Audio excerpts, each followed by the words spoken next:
अब आज हम पढ़ते हैं केमिकल बॉन्डिंग। केमिकल बॉन्डिंग के अंदर सबसे पहला जो टॉपिक आता है उसे हम नाम देते हैं वेस्पेर थ्योरी।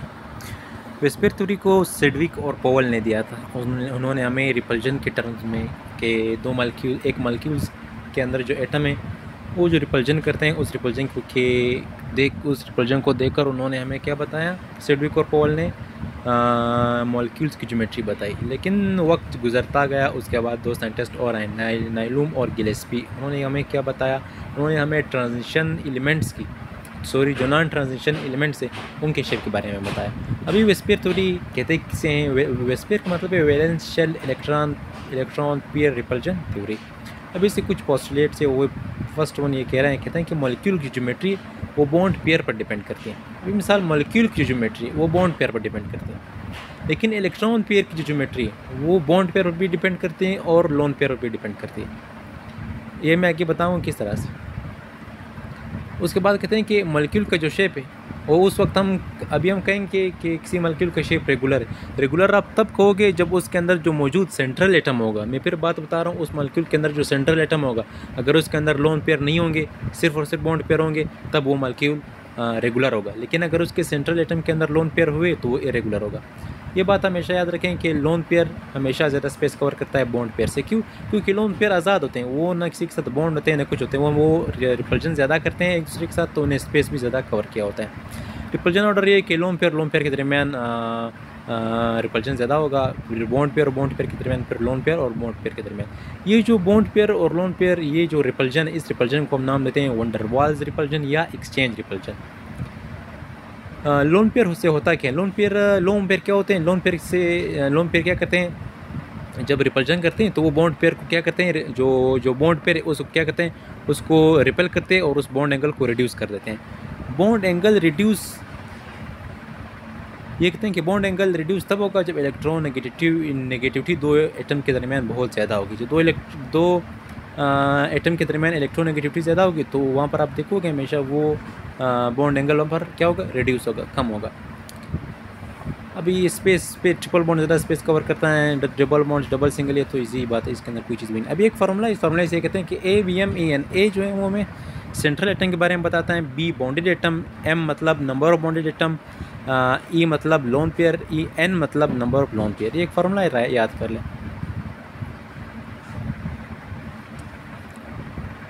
उसके बाद ये एक शेप में होगा, देख मैंने यहाँ पर लिया AB2, सॉरी AB2 नहीं, फर्स्ट वन AB है, सिर्फ और सिर्फ AB ए का मतलब क्या था मैंने पहले बताया। ए का मतलब ये मिसाल सेंट्रल एटम, B का मतलब क्या है, जो एटम के साथ बॉन्डेड है। अगर AB आया इसका मतलब है कि इसके अंदर एक बॉन्ड पेयर, इसके अंदर लोन पेयर नहीं है, तो इसकी ज्योमेट्री किस तरह से होगी, लीनियर होगी। मॉलिक्यूल की ज्योमेट्री किस तरह से होगी, वो भी लीनियर होगी। शेप किस तरह से होगा, वो जो मैंने मिसाल AB शेप, उसका क्या होगा, शेप लीनियर होगा। ये बात याद रखिए कि शेप जो है ना, ये बात अपने साथ लिख ले कि शेप सिर्फ और सिर्फ बॉन्ड पेयर पर डिपेंड करता है, कि जिस मॉलिक्यूल के अंदर जो बॉन्ड पेयर जिस तरह से होंगे उसी पर क्या करता है सर, बॉन्ड पेयर पर सिर्फ और सिर्फ मॉलिक्यूल्स की जो शेप है ना वो डिटरमाइन होती है। लेकिन मॉलिक्यूल्स की जो ज्योमेट्री है वो डिपेंड होती है किससे, वो उसके बॉन्ड पेयर और लोन पेयर दोनों से। या तो ये कहो कि इलेक्ट्रॉन की ज्योमेट्री है वो उसके अंदर हम बॉन्ड पेयर को भी देखते हैं और लोन पेयर को भी देखते हैं।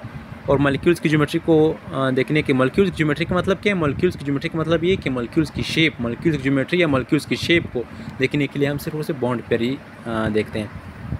अभी कहते हैं अगर AB2 टाइप हुआ तो यहाँ पर तो बॉन्ड के दरमियान जो एंगल होगा वो 180 होगा और यहाँ पर 2 बॉन्ड पेयर होंगी और 0 लोन पेयर होगा। और ये दोनों लीनियर होगी। एग्जांपल आप वहाँ पर देखो क्या क्या एग्जांपल मैंने दिया। तीसरी बात, अगर AB3 हुआ, अगर तीनों लोन पेयर हुए तो इसका, सॉरी बॉन्ड पेयर हुए तो इसका 120 एंगल आएगा। और यहाँ पर इलेक्ट्रॉन्स की ज्योमेट्री होगी। अभी इलेक्ट्रॉन्स की ज्योमेट्री के अंदर मैं लोन पेयर को भी काउंट करूँगा और बॉन्ड पेयर को भी काउंट करूँगा। यहाँ पर ट्राइगोनल प्लेनर होगी।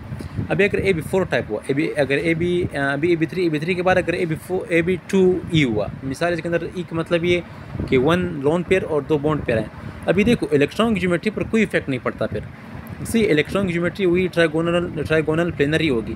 लेकिन मॉलिक्यूल की ज्योमेट्री क्या हो जाएगी, वो वी शेप या बेंड शेप होगी। क्यों? क्योंकि मॉलिक्यूल के अंदर तो हम मॉलिक्यूल की ज्योमेट्री के अंदर हम बॉन्ड पेयर को, लोन पेयर को यूज़ नहीं करते, लोन पेयर को हम काउंट नहीं करते। अगर AB4 हुआ तो अगर AB4 हुआ तो ये टेट्राहेड्रल होगी, और मॉलिक्यूल ज्योमेट्री के साथ मैंने कुछ नहीं लिखा, वो भी टेट्राहेड्रल होगी। अगर सिर्फ और सिर्फ बॉन्ड पेयर हुए, फिर इलेक्ट्रॉन पेयर जो अगर सिर्फ और सिर्फ बॉन्ड पेयर हुए ना, तो मिसाल रेगुलर है तो इसका मतलब है कि इलेक्ट्रॉन की ज्योमेट्री और मॉलिक्यूल्स की ज्योमेट्री वो एक ही है। लेकिन अगर बॉन्ड पेयर और लोन पेयर मिसाल अगर उसके अंदर लोन पेयर मौजूद थे, फिर उसकी जो इलेक्ट्रॉन की ज्योमेट्री वो तो सेम रहेगी, लेकिन मॉलिक्यूल की ज्योमेट्री डिफरेंट हो जाएगी। अभी जैसे कि AB3E अगर हुआ, अगर AB3E हुआ, मैंने कहा कि इलेक्ट्रॉन की ज्योमेट्री पर कोई इफेक्ट भी नहीं आता, इलेक्ट्रॉन की ज्योमेट्री वही टेट्राहेड्रल होगी, लेकिन मॉलिक्यूल की ज्योमेट्री क्या हो जाएगी, ट्राइगोनल प्लेनर हो जाएगी। इसी तरह से मैंने नीचे भी लिखा है, अभी AB5 के अंदर ट्राइगोनल प्लेनर, ट्राइगोनल बाईपैरामिडल। अभी AB4E आया, अगर AB4E आया ना, यहाँ पर इलेक्ट्रॉन की ज्योमेट्री मैंने लिखी नहीं, लेकिन मिसाल के अंदर मैंने कुछ चीज़ें वो लिखी ना, लेकिन आप ये इलेक्ट्रॉन ज्योमेट्री ना वो हमेशा सेम ही रहेगी। अभी AB5 हो, AB4E हो, AB3E2 हो, AB2E3 हो, इन सब के अंदर जो इलेक्ट्रॉन ज्योमेट्री होगी वो ट्राइगोनल बाईपैरामिडल होगी, लेकिन मैंने सिर्फ और सिर्फ एक के अंदर ही लिखा है। इसका मतलब ये कि सब के अंदर होगी, लेकिन मॉलिक्यूल की ज्योमेट्री वो चेंज होती जाएगी। अगर AB5 सिस्टम था तो मॉलिक्यूल की ज्योमेट्री ट्राइगोनल बाईपैरामिडल होगी, अगर AB4E था तो सीसा होगी, फिर उसके बाद अगर AB3E2 था तो टी शेप होगी, लेकिन इलेक्ट्रॉन की ज्योमेट्री तो सेम रहेगी। अगर AB6 आया,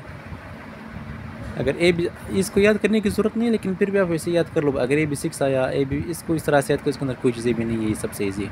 देखो अभी एग्जांपल तो आपको आने चाहिए ना, अभी अगर आपको एग्जांपल ना आए, एक ट्रिक ये है कि group number of central atom का जो ग्रुप नंबर उसको जमा जितने उसके साथ सिंगल बॉन्डेड एटम अटैच है। अगर डबल बॉन्डेड एटम अटैच हुए तो आपने उसके अंदर 0 लिखना है।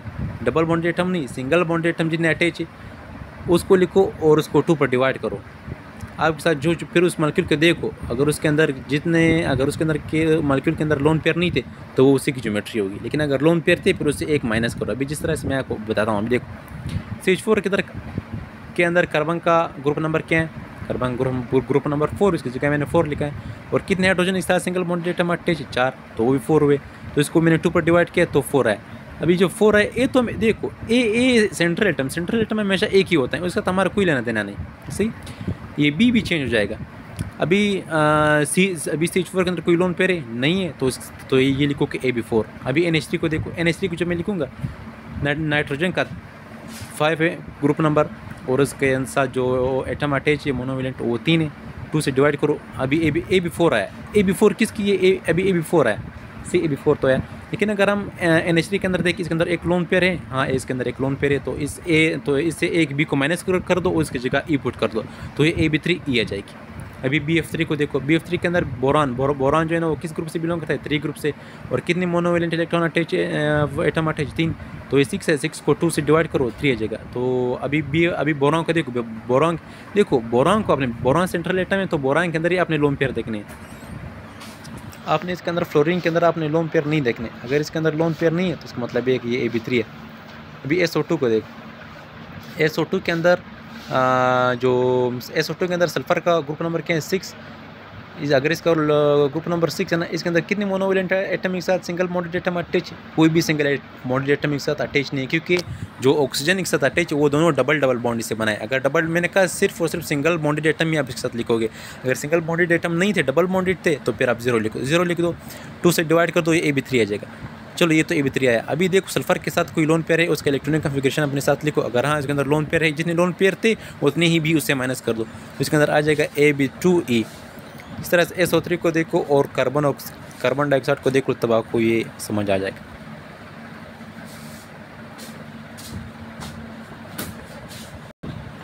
नहीं देखो अभी वो यहाँ पर कह रहे हैं ना, अभी अगर हमें आयंस में मालूम करना हो ना, वो तो मैंने आपको बताया था कि अगर हमें किसी की ज्योमेट्री मालूम करनी हो, AB4 है, AB3, AB2, तो मैंने कहा उस तरह से मालूम कर सकते हैं। नहीं, अभी अगर हम किसी आयन का मालूम करना चाहते हैं ना, कोई इसका मॉलिक्यूल का कौन सा टाइप है, इस मॉलिक्यूल कौन सा टाइप है, उसके साथ आपने group number of central atom लिखना है, इस तरह से मोनोवेलेंट एटम है उसके साथ लिखने। और अगर पॉजिटिव चार्ज उस आयन पर था तो एक उसे माइनस कर दो, तो -1 लिख दो। अगर उसके ऊपर और उसके अंदर पॉजिटिव चार्ज था, जितना पॉजिटिव चार्ज उस एटम के ऊपर था उतना ही उसे माइनस कर दो, लेकिन जितना ही उसके ऊपर नेगेटिव चार्ज था उतना ही उसके अंदर प्लस कर दो। अभी NH4 के अंदर हम लोग कहते हैं कि नाइट्रोजन का क्या ग्रुप नंबर 5 और एक साथ मोनोवैलेंट एटम कितने अटैच 4। अभी इसके साथ कितने पॉजिटिव चार्ज, एक पॉजिटिव चार्ज, तो उससे माइनस करो तो क्या जाएगा, इसका AB4 आ जाएगा। बी नाइट्रोजन के साथ कोई लोन पेयर है नहीं, कोई लोन पेयर भी नहीं, क्योंकि उसने वो लोन पेयर तो उसने शेयर किया, तो ये AB4 आ जाएगा। और इसके बाद यहाँ पर कहता है ना कि रिपल्जन जो है, रिपल्जन हमेशा इनवर्सली प्रोपोर्शनल होता है बॉन्ड एंगल की। जितना रिपल्जन ज़्यादा होगा उतना ही बॉन्ड एंगल ज़्यादा होगा। जिस तरह कि उसने आपको ये कि एमसीक्यूज दिया कि which of the following has greatest lone pair repulsion. अभी जिसका बॉन्ड एंगल जितना कम होगा, आपको पता होगा कि H2S का जो बॉन्ड एंगल है वो सबसे कम है। उसका मतलब है कि इसके अंदर रिपल्जन भी सबसे ज़्यादा है।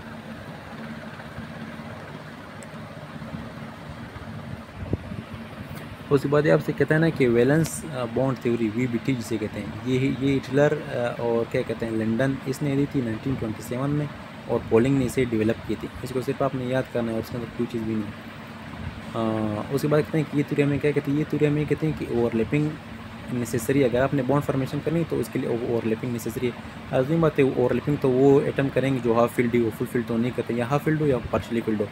जितना ओवरलैपिंग ज़्यादा होगा उतना ही बॉन्ड एंगल स्ट्रॉन्ग होगा, ये तो भी पता है। और बॉन्ड जब बनेगा तो इलेक्ट्रॉन स्पिन हमेशा अपोजिट होगी। वो अपने एटॉमिक स्ट्रक्चर के अंदर भी पढ़ा था, अगर सेम हुआ तो वो एक दूसरे को कैंसिल कर देंगे। बॉन्ड एक्सिस किसे कहते हैं, वो लाइन जो दो न्यूक्लियाई को, जो दो बॉन्डेड एटम के दरमियान, जो दो बॉन्डेड एटम के दरमियान जो एक लाइन होती है जो दो न्यूक्लियाई को ज्वाइन करती है, उसका नाम होता है बॉन्ड एक्सिस।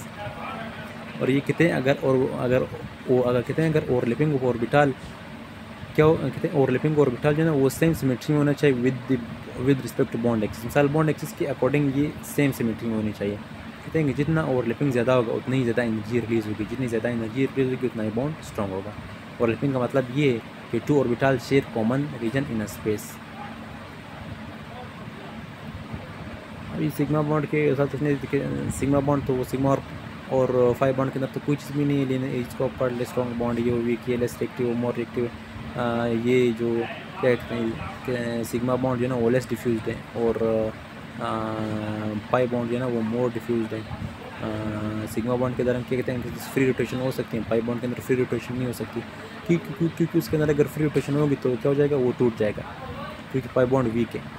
ये रेजोनेंस इसके अंदर होता है, इसके अंदर रेजोनेंस नहीं होता सिग्मा बॉन्ड के अंदर, और पाई बॉन्ड के अंदर रेजोनेंस होता है।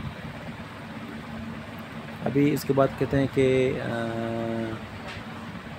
अभी ओवरलैप कौन SS कर सकते हैं, SP कर सकते हैं, PP कर सकते हैं, इस तरह से। उस बात कहते हैं ओवरलैपिंग के लिए कंडीशन ये कि सबसे पहले पार्शली हाफ फील्ड होना चाहिए, और सेम साइन एंड ओरिएंटेशन होना चाहिए, और मोड ऑफ ओवरलैपिंग का सेम होना चाहिए। ये 3 पॉइंट आप सीख ले, बाकी जो नीचे मैंने लिखा है वो बकवास है, उसको मत सीखो। वही पॉइंट्स कहते हैं कि ओवरलैपिंग का एक्सटेंट जितना ज़्यादा होगा उतना ही बॉन्ड स्ट्रेंथ ज़्यादा होगा, इलेक्ट्रॉन पेयर स्टेबलाइज्ड होगा, सेम ओरिएंटेशन में होगा। उसके बाद कहते हैं कि orbital retain their identity after overlapping. कहते हैं अगर ओवरलैपिंग हो भी जाए लेकिन इलेक्ट्रॉन अपनी आइडेंटिटी बरकरार रखते हैं। Bond strength is inversely proportional to value of N. जितना एन की वैल्यू ज़्यादा होती जाएगी उतना ही बॉन्ड स्ट्रेंथ कम हो जाएगा। मिसाल जितने शेल ज़्यादा होते जाएंगे उतना ही उसके ऊपर अट्रैक्शन कम होगा और बॉन्ड स्ट्रेंथ भी कम होगा। मिसाल अगर आप 1s ऑर्बिटल वाले बॉन्ड बनाए तो स्ट्रॉन्ग बॉन्ड बनेगा 2s से। क्यों? क्योंकि 2s न्यूक्लियस के दूर है, न्यूक्लियस से दूर है, वो न्यूक्लियस का उसके ऊपर अट्रैक्शन नहीं, जिसमें न्यूक्लियस उसके ऊपर अट्रैक्शन नहीं तो बॉन्ड क्या होगा, वीक होगा। उसके बाद एटॉमिक ऑर्बिटल हाइब्रिडाइजेशन इसे कहते हैं कि ये कुछ चीज़ें ऐसी जो VBT ने हमें एक्सप्लेन नहीं करके दी। वो क्या थी, उन्होंने कार्बन की टेट्रा वैलेंसी को एक्सप्लेन नहीं किया। उसने क्या किया, उसने कार्बन की टेट्रा वैलेंसी, कार्बन जो 4 बॉन्ड बनाते हैं उसने उसको एक्सप्लेन नहीं किया। H2 और NH3 के अंदर जो बॉन्ड एंगल थे उसको उसने एक्सप्लेन नहीं किया। अभी VBT के अकॉर्डिंग VBT क्या कहते हैं, अभी VBT के अकॉर्डिंग क्या है, CH4 एक मॉलिक्यूल है ना।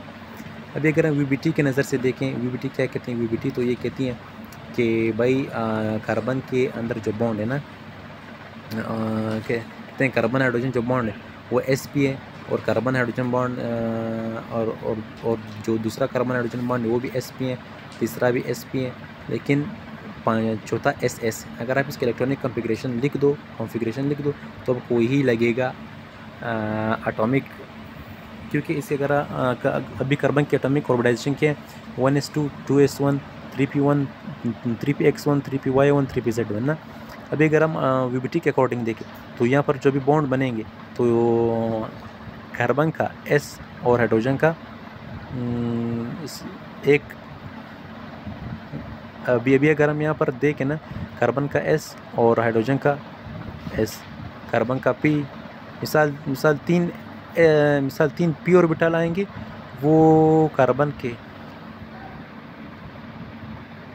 अभी अगर इसकी इलेक्ट्रॉनिक कन्फिग्रेशन किस तरह से मैं, हाँ सही है, इसकी जो इलेक्ट्रॉनिक कन्फिग्रेशन थी वो 1s2, 2s1, 3px1, 3py1, 3pz1। अभी कार्बन के कितने ऑर्बिटल? कार्बन के 4 ऑर्बिटल्स, 4 ऑर्बिटल्स में से 3 p और एक s। अभी अगर वो s साथ बॉन्ड बनाएगा तो वो 3 3 sp बॉन्ड होंगी और एक ss बॉन्ड होगा। लेकिन जब हम लोगों ने इसकी लेकिन बाद में जब साइंटिस्ट ने इसे देखा, लेकिन वो चारों बॉन्ड जो थे ना, वो मिसाल वो सेम थे, दोनों sp3s थे, sp3s इस तरह से थे। लेकिन एटॉमिक ऑर्बिटल थ्योरी के मुताबिक ये sp3s थे, लेकिन वीबीटी के अकॉर्डिंग ये चारों बॉन्ड मुख्तलिफ थे, क्योंकि इसके अंदर 3 sp और एक ss है। तो वीबीटी के अकॉर्डिंग तो ये गलत हुआ, लेकिन उसके अकॉर्डिंग ये सही, एटॉमिक ऑर्बिटल हाइब्रिडाइजेशन थ्योरी के अकॉर्डिंग क्या ये सही है।